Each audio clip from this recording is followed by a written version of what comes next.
राजौरी के ढांगरी गांव के अंदर 1 जनवरी को नरसंहार के अंदर 7 लोगों की जान चली गई थी। आज उस प्रिंस की जो मां का आखिरी इकलौता चिराग, उस घर के अंदर उस परिवार का आखिरी इकलौता चिराग रह चुका था, जिसने जम्मू के मेडिकल कॉलेज के अंदर आखिरी सांस ली थी। और आज प्रिंस की जो अस्थियां थी वे मां गंगा में प्रवाहित करने के लिए ढांगरी गाँव से आज उसके परिजन वहां से रवाना होंगे। इस समय ढांगरी जो गांव था पूर्ण रूप से एक बार फिर से उसके अंदर गम पूरी तरह से छाया हुआ है। सभी लोग, सभी परिजन और जितने भी जो आतंकी पीड़ित परिवार थे, सभी परिवार इस समय प्रिंस के घर में मौजूद हैं। और इस समय प्रिंस के घर के जो हालात जब हमने जानने का प्रयास किया तो बूढ़ी माँ जो थी उसका रो रो कर बुरा हाल था। और माँ की जब एक ही पुकार थी, बार बार जब भी हमने माँ से बात की तो उस माँ ने शेर की तरह कहा कि जब तक उसके बेटों के हथियारों के वह शव नहीं देखेगी तब तक उसको चैन नहीं आएगा। और एक ही मांग उस मां की थी कि केस जो था वह एनआईए को सौंपा जाए। और केंद्रीय गृह मंत्री अमित शाह जी जम्मू कश्मीर के ढांगरी के लिए दिल्ली से जम्मू जब पहुंचे तो मौसम ने अनुमति नहीं दी, उनका जहाज जो था वह उड़ान नहीं भर पाया, जिसके चलते उन्होंने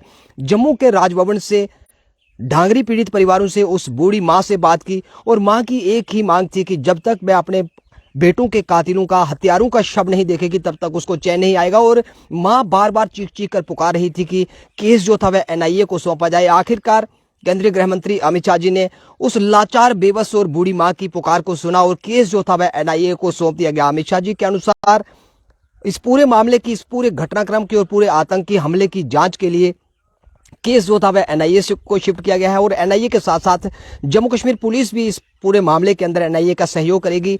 मां की पुकार को सुनते हुए अमित शाह जी द्वारा केस तो एनआईए को सौंप दिया गया, लेकिन बूढ़ी मां के जो बेटे थे वह अब इस दुनिया में नहीं है। और प्रिंस की अस्थियां जो थी वह आज राजौरी के ढांगरी से हरिद्वार मां गंगा के में विसर्जन करने के लिए वहां से रवाना होगी। वहीं केंद्रीय गृह मंत्री अमित शाह जी जम्मू के अंदर थे और ढांगरी के साथ लगता गांव जो अंदरोला था, अंदरोला के अंदर रात को फिर से एक बार अल्पसंख्यक समाज को डराने के लिए वहां प्रयास किया गया। कुछ संदिग्ध लोग आए और वीडीसी मेंबर जो थे उनके घर को खटकाया गया, दरवाजा खटखटाया गया। बार बार जब उसका गेट खटखटाया गया तो आखिरकार वीडीसी मेंबर ने बार बार पूछने के उपरांत जब उन्होंने जवाब नहीं दिया तो उन्होंने लगभग 6 राउंड जो थे वह हवा में अपनी घंट से फायर किए, जिसके बाद वे लोग भाग गए।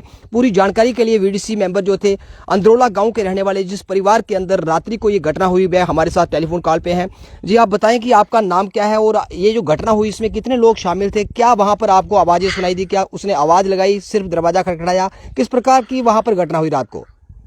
सर नमस्कार, मैं जशपाल अंदरोला से। जी जशपाल जी, आप अंदरोला से हैं। किस प्रकार की घटना हुई रात को? कितने बजे लोग आए और आपको क्या बोलने लगे वो? सर तकरीबन 9 बजे का टाइम था जी। तो हम खाना पीना खा के मैं और मेरी मिसेज दोनों अंदर अपने रूम पे अंदर हो गए थे। जी। गेट बंद किया तो हम अंदर हो गए थे। हाँ जी। तो 9 बजे का टाइम था लगभग। तो दरवाजे में खड़खाने की ऐसे आवाज आई गेट को, तो गेट उन्होंने ठड़काया जोर से, 2-3 बार ठड़काया। तो मैं मिसेज को बोला कि आप ऐसा चुप करके बैठे रहो, आप बोलना मत, क्योंकि हम लोग डर गए थे उस टाइम। तो फिर मैंने जब उन्होंने 2-3 बार और खड़खड़ाने की आवाज की तो मैंने आवाज दी अंदर से कि भाई साहब आप कौन हो?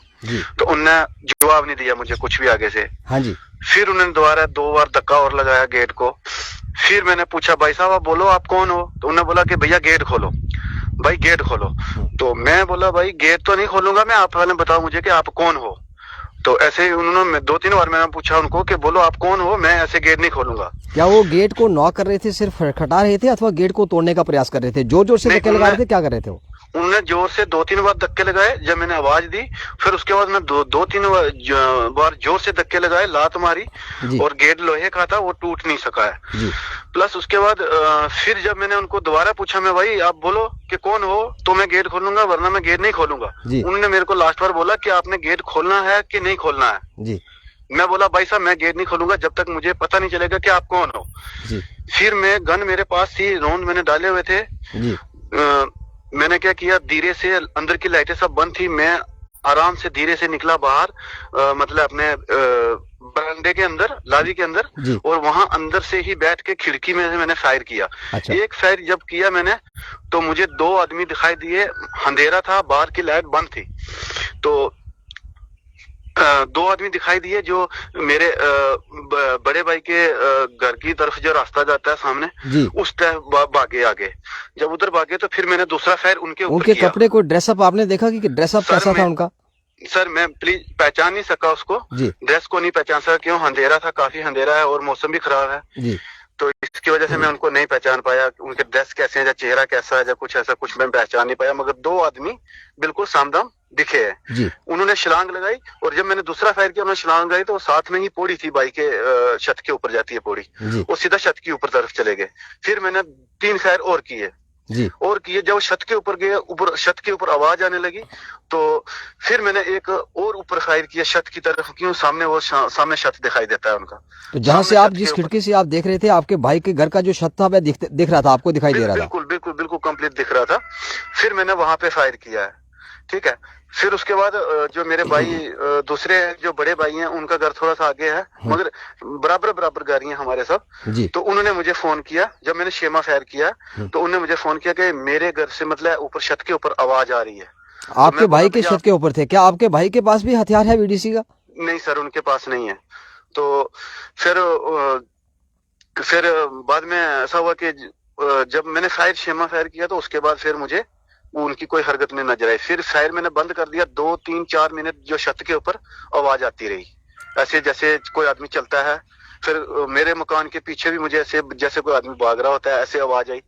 फिर उसके 2-4 मिनट ऐसे हुआ। फिर उसके बाद तो जब आपने ये जो 2 व्यक्ति भागते हुए देखे, क्या इनके पास कोई हथियार वगैरह थे? ये दिखाई दिए कि उनके पास हथियार थे कि खाली हाथ थे वो? नहीं सर, हथियार नहीं दिखाई दिए मुझे, हथियार दिखाई नहीं दिए, खाली 2 ही आदमी दिखे मुझे। अब भगवान जाने वो कौन थे कौन नहीं थे। तो यशपाल जी, आपको लगता है कि अगर आपके पास ये वीडीसी का वेपन ना होता, हथियार ना होता, तो वे लोग आपका घर का दरवाजा तोड़ के अंदर आ सकते थे? सर, अगर मेरे पास वेपन ना होता, जब मैं फायर ना करता, तो 100% उनकी मर्जी यही थी कि गेट तोड़ के वो अंदर आके वो कुछ भी कर सकते थे। तो उसके बाद आपने कुछ सेना के अधिकारियों को, जम्मू कश्मीर पुलिस के अधिकारियों को कोई सूचित किया? आपके घर में कोई आया? बिल्कुल सर। उसी टाइम मैंने अपने मेंबर साहब को फोन किया, जो हमारी वार्ड नंबर 7 के मेंबर साहब हैं, रिंकू पेंच हैं, उनको फोन किया। उन्होंने फिर आगे चौकी अफसर को फोन किया, एसएचओ को फोन किया। तो उन्होंने फिर 5-6 आदमी भेजे थे, अपने चौकी से आए थे, रात को आए थे। अभी कोई आपके घर में कोई आला अधिकारी पहुंचे हो कि इस घटनाक्रम की जानकारी लेने के लिए? कौन लोग थे जो आपके गेट को लगातार खड़खड़ा रहे थे रात को? सर, ऐसा कोई आदमी अभी तक नहीं पहुंचा। वैसे आर्मी की तरफ से फोन आ रहा था कि अब रात को ही फोन आ रहा था, बोला आप अपना ध्यान रखो, अंदर ही रहो, हम सुबह आ जाएंगे। अभी तक वैसे ना आर्मी आई है ना पुलिस आई है। और मेरे घर पे अभी लंबरदार जी बैठे हुए हैं, सरपंच साहब बैठे हुए हैं जी। अगर उनसे बात करना चाहते हो तो मैं बात करवा देता हूँ जी। सरपंच साहब से बात करवाएं एक बार। जी सर।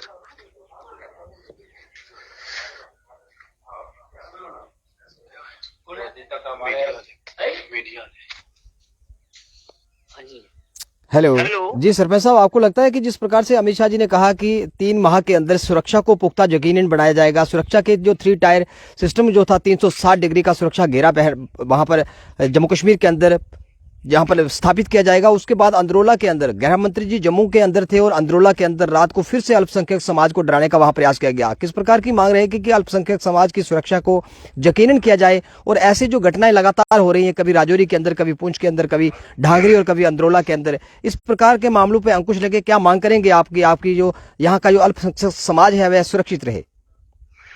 हमें मांग हमारी है, जहाँ हमारे हाई स्कूल है वहाँ चौकी होनी चाहिए, चौकी होनी चाहिए जी। और ये रास्ता ये काफी आर्मी का सब्सिडी पड़ती है, आर्मी बड़ी दूर है, वो राजौरी आर्मी पड़ती है, बहुत दूर है। डांगरी, सराणु, पोठा, गोदर, आंद्रोला, पोठा, गर्दीनू, ये चकरी नीचे से लेकर सीधा चले जाओ नीचे नशहरे की तरफ से संगपुर, डगानी, धड़मा, ये इस इलाके में काफी इलाके में वो चौकी नहीं है, जहाँ अंदरोले में चौकी होनी चाहिए जी। हाँ, धन्यवाद सरपंच साहब। तो ये थे अंदरोला गांव के, जिनके घर में रात्रि को एक बार फिर से अल्पसंख्यक समाज को वहां पर डराने का प्रयास किया गया। 2 लोग आए, घर के गेट को नॉक किया गया बार बार। जब पुकारने के उपरांत जब उन्होंने कहा कि दरवाजा खोलो, पहचान नहीं बताई गई और वीडीसी के सदस्य द्वारा शेर रोड जो थे हवा में फायर किए गए, जिसके बाद जो संदिग्ध लोग थे वह वहां से भाग खड़े हुए। आखिर राजौरी के अंदर क्या हो रहा है? आखिर राजौरी के अल्पसंख्यक समाज को डराने का षड्यंत्र कौन रच रहा है और पर्दे के पीछे रहकर आखिर कौन ये ऐसा खेल खेल रहा है कि वहां पर राजौरी के अंदर दहशत जो थी, 90 के दशक जैसे माहौल थे, वे पुनः बने और वहां का जो अल्पसंख्यक समाज है वहां से डर के पलायन करे? आखिर किस प्रकार की मंशा इस पूरे खेल के पीछे है? एडमिनिस्ट्रेशन का दल पूरी तरह से इसको एक्सपोज करने के लिए लगा हुआ है। जम्मू कश्मीर पुलिस के आला अधिकारी हों, सेना के आला अधिकारी हों, फिलहाल ढांगरी केस की जो जांच थी वो एनआईए को सौंप दी गई है और आखिरकार उस बूढ़ी मां की पुकार को सुनते हुए गृह मंत्री द्वारा आश्वासन दिया गया कि अल्पसंख्यक समाज की सुरक्षा को यकीनन किया जाएगा और पूरे इस ढांगरी घटनाक्रम हो, उसके बाद सेना के जो अल्फा गेट था उसके बाहर भी 2 व्यक्तियों की मौत गोली चलने से हुई थी। पूरे घटनाक्रम जितने भी जो इंसिडेंट हुए हैं, तमाम इंसिडेंटों की जो तहकीकात थी, जो वो जांच थी, वे एनआईए के द्वारा की जाएगी। आखिरकार मां की पुकार को सुना गया और प्रिंस की जो अस्थियां थी आज ढांगरी गांव से हरिद्वार के लिए वहां से प्रस्थान करेंगे परिजन। और इस समय ढांगरी के अंदर एक बार पुनः जो जख्म थे वे हरे हुए हैं, क्योंकि प्रिंस की अस्थियां आज वहां से रवाना होने वाली हैं और पूरे पीड़ित परिवार एक ही घर के अंदर मौजूद हैं। ढांगरी गांव के लोग एक ही घर के अंदर, प्रिंस के घर के अंदर इस समय सभी मौजूद हैं और मां को एक बार फिर से वह सांत्वना दे रहे हैं, लेकिन मां चीख चीख कर पुकार रही है कि उसके बेटे के हत्यारे आखिर कब मारे जाएंगे। तमाम अपडेट्स के लिए आप देखते रहे बाबू साहब वीडियो से के साथ। बाबू के लिए मैं राजेंद्र राणा।